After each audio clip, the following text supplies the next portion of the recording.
বেলিয়া নামে এক গ্রামের অন্ধকার রাতে ডাকু মোহন সিং পুরনো মহলের দিকে যাচ্ছিল। অনেক বছর ধরেই এই মহলটি খালি পড়ে থাকত।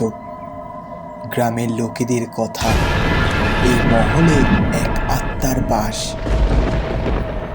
আগেকার যুগে এই মহলে রাজাদের বসবাস থাকত, তাই গ্রামের লোকেদের ভাবনা যে এই পুরনো মহলে অনেক সোনা গয়না লুকোনো আছে, আর এই জন্যে অনেক চোর মহলে চুরি করার জন্য যেত, কিন্তু তারা কখনো সেখান থেকে ফিরে আসেনি। কেন, তার খবর আজ পর্যন্ত কেউই পায়নি। ডাকু মোহন সিংকে এই পুরনো মহলের ইতিহাস খুবই আকর্ষণ করে, আর সেই জন্যে সে তার নিজের ভাগ্য পরীক্ষা করার জন্যে একলাই সেই মহলের দিকে চলে যায়। অমাবস্যার রাত ছিল, আকাশে বিদ্যুৎ চমকাচ্ছিল, দূরের কোনো জঙ্গলে শিয়াল ডাকার আওয়াজও শোনা যাচ্ছিল, আর এর মধ্যে জঙ্গলে এক লোকের করুণ আর্তনাদ শোনা গেল। এই আর্তনাদ ডাকু মোহন সিংয়েরই ছিল। কে ছিল সেই মহলে, আর এমন কি বা ছিল যে সেই মহলে একবার যায় আর কখনো ফিরে আসে না? সন্দীপ গরমের ছুটিতে তার মামার বাড়ি বেলিয়া গ্রামে এসেছিল। সন্দীপ বুদ্ধিমান ও চঞ্চল প্রকৃতির ছেলে ছিল।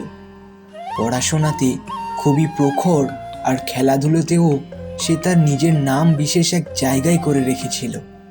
পরীক্ষা শেষ হলে সে তার মামা দিদার কাছে আসতো, তাই গরমের ছুটিতেও বেলিয়া গ্রামে এসেছিল।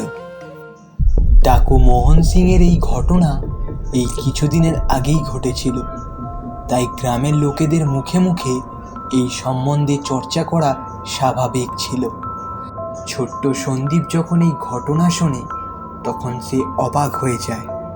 তার জীবনে এই ধরনের ঘটনা কখনো শোনেনি, তার জন্যে এটি একটি রোমাঞ্চকর ঘটনা ছিল। তার মনে হতে লাগলো, আমিও সেই পুরনো মহলে যাব, আর সত্যটা কি সেই ব্যাপারে জানব। কিন্তু বয়সে সে ছোট্ট ছিল এবং দাদিমা তার অনেক খেয়াল রাখত। সন্দীপ ভাবতে লাগলো যে মহল পর্যন্ত কিভাবে যাওয়া যায়। সে দেখল যে রাতে তাড়াতাড়ি পুরো গ্রামের লোকেরা শুয়ে পড়ে, আর মহলের সেই আত্মার জন্যে কেউ রাতে বাড়ির বাইরে পর্যন্ত বেরোয় না। সন্দীপ বুঝতে পারল তার জন্যে এইটাই সঠিক সময় পুরনো মহলে যাওয়ার জন্যে। সন্দীপের যে ভয় লাগতো না তেমন নয়, সেও তো এক মানুষ, এমনকি ছোট বাচ্চা, কিন্তু তার ভিতরে এক অন্য ভাবনা থাকতো, যেটা তাকে সমাজের রীতিনীতি থেকে অনেকটাই আলাদা করত।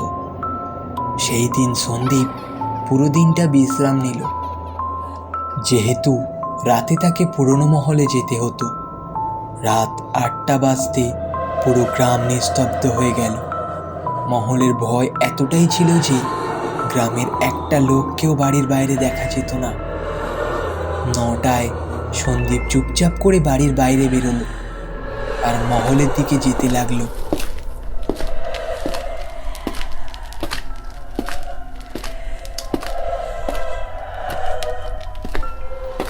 অন্ধকার এতটাই ছিল যে সামনের রাস্তা ভালো করে দেখা যাচ্ছিল না।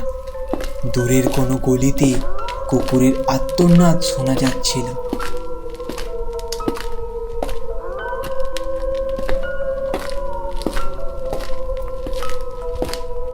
সন্দীপ একা একা মহলের দিকে এগিয়ে যাচ্ছিল।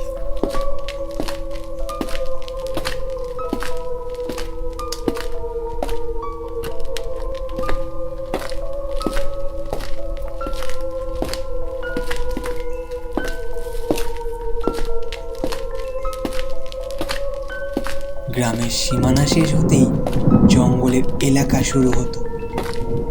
সন্দীপ হাতে টর্চ নিয়ে হেঁটে যাচ্ছিল।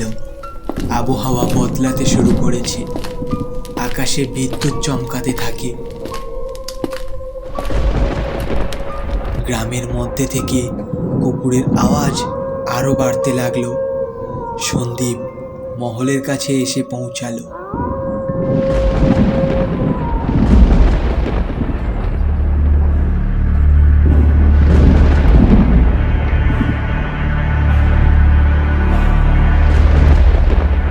মহলটা দেখে সন্দীপ চমকে গেল। মহলটি অনেক বড় ছিল। এমনি তেমনি চোরেরা এখানে চুরি করতে আসে না, নিশ্চয়ই এখানে অনেক ধনরত্ন হয়তো পড়ে আছে।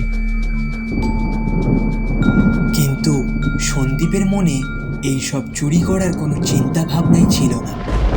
তার শুধু জানার উৎসাহ ছিল যে এই মহলের ভিতরে এমন কি আছে, আর যারা একবার এর ভিতরে যায় তারা আর কখনো ফিরে আসে না কেন। সন্দীপ এই মহলের দরজা যখন খুলল, তখন দরজার আওয়াজ শুনে সন্দীপ চমকে ওঠে। সন্দীপ বুঝতে পেরে গেল যে এই দরজাটি অনেক দিন থেকেই বন্ধ, আর এই দরজা কেউ আজ পর্যন্ত খোলেনি। মনে হয় চোরটাকু এখানে এসেছিল আর দরজায় ডিঙিয়ে হয়তো ভেতরে প্রবেশ করেছিল, কেউ দরজাই খোলেনি। দরজা খোলার আওয়াজ শুনে মহলের বাইরের জানালাগুলিতে আলোড়ন হতে লাগলো। ওখানে কারোর একটা ছায়া ছড়িয়েছিল, যে সন্দীপের প্রতিটা পদক্ষেপের ওপর নজর দিয়ে রেখেছিল। সন্দীপের ওদিকে কোনো ধ্যান ছিল না। সে আপন খেয়ালি মনে সামনের দিকে এগোতে থাকে। এগোতে এগোতে মহলের মেন দরজার সামনে এসে পৌঁছায়। দরজা খুলতেই যে আওয়াজ হলো তা শুনে সন্দীপের আত্মা কেঁপে উঠল। মনে হয় এখানে অনেক দিন হয়ে গেল কেউ আসেনি, হয়তো এই চোরেরা অন্য কোনো রাস্তা দিয়ে মহলের ভিতরে আসে।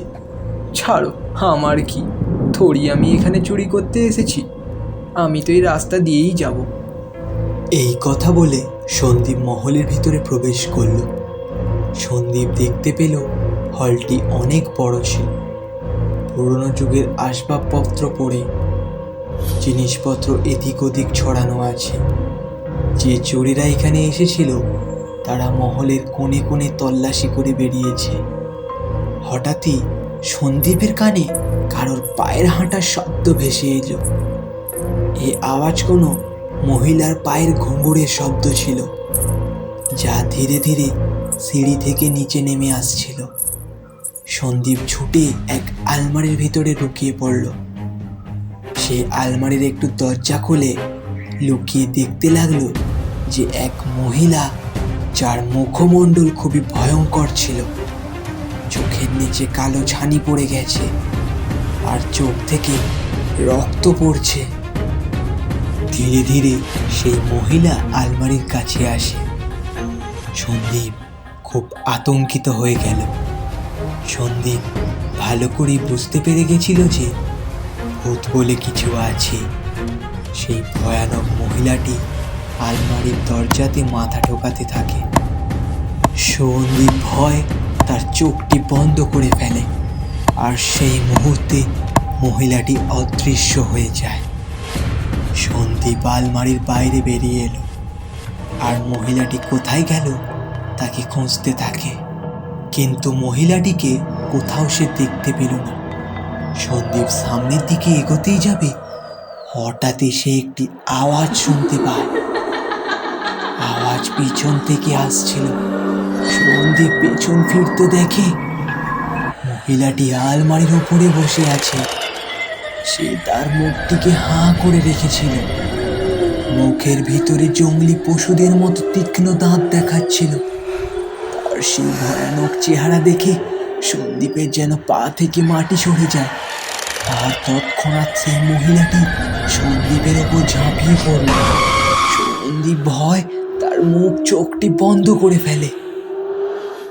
এটাই মনে হয় আমার জীবনের শেষ পরিণতি।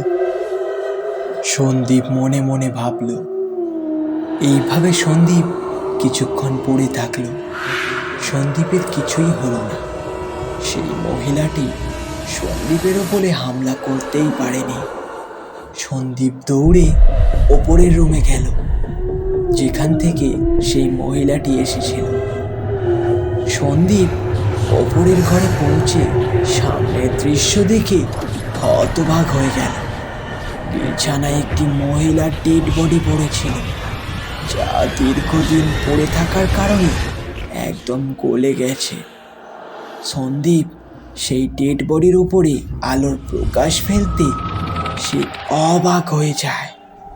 সে দেখতে পায় সেই মহিলাটি, যে কিনা সিঁড়ি থেকে নিচে নেমে এসেছিল আর আলমারির ওপরে বসেছিল, ঘরের কোণে কঙ্কাল পড়েছিল, যা হয়তো যারা চুরি করতে এসেছিল তাদেরই।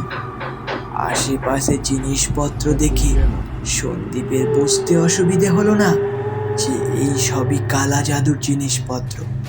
সন্দীপ ভয় পেয়ে গিয়েছিল। সে দৌড়ে নিচে নামতে থাকে আর তার দিদার কাছে যাওয়ার উদ্দেশ্যে যেতে থাকে। সেই মহিলাটি জানালা থেকে সন্দীপের দিকেই দেখতে থাকে আর হাসতে থাকে।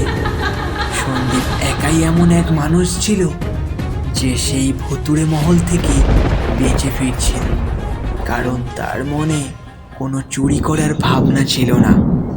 এই জন্যে মহলের আত্মা সন্দীপের উপর হামলা করতে পারেনি। আমাদের সাথে থাকার জন্য অসংখ্য ধন্যবাদ। আজকের মতো এখানেই বিদায় নিচ্ছি। পরবর্তী ভিডিওতে আপনারা কি ধরনের গল্প দেখতে চান তা অবশ্যই কমেন্টে লিখে জানান। আমাদের ভিডিও বানাতে অনেক পরিশ্রম হয়, আর আপনার একটি লাইক আমাদের জন্য অনেক বড় সহায়তা। সেই জন্য চ্যানেলটিকে সাবস্ক্রাইব করতে ভুলবেন না।